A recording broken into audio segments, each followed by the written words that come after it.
Hi everybody, happy Monday! Welcome to my art journal. Today it's all about harvest.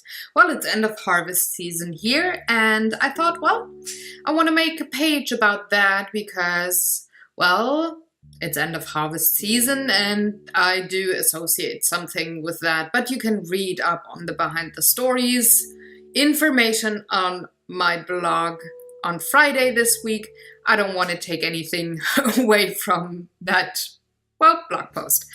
For starters on the painting, I did wet the whole paper and then went in with watercolors in a few yellow tones, more on the warm side of yellow, and a bit of turquoise, which is a very warm blue, almost greenish blue, to get the background done for the whole art journal page. So what I want to do here, I want to have something or a part of the painting that is really out of focus, which is the watercolory part.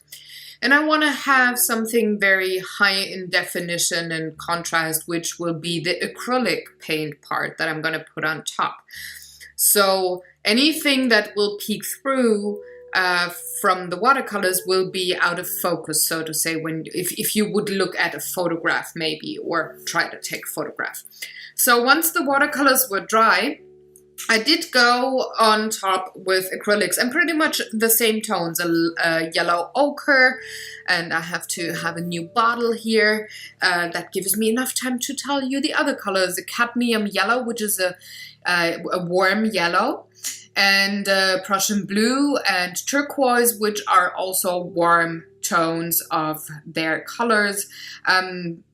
Turquoise has a lot of yellow in there, so it's yellow and blue pigment, which is almost like a green, hence it is the blue that is in between any other blue tones and the green tones. And the Prussian blue, in comparison to an ultramarine blue, is also a very warm blue. So I stayed with the very warm colors in the whole piece here. But by mixing them together, they still sometimes look as if they would be cold tones, funny enough, though I used, you could sometimes say that the yellow ochre is kind of a neutral.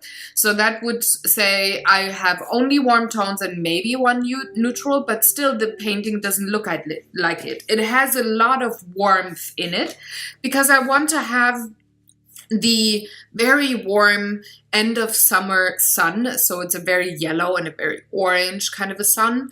I want to have that off paper, but I still want it to be there in the painting, still want to have the reflection. So I have a lot of yellow warm tones, and I like yellow with a warm blue in a combination.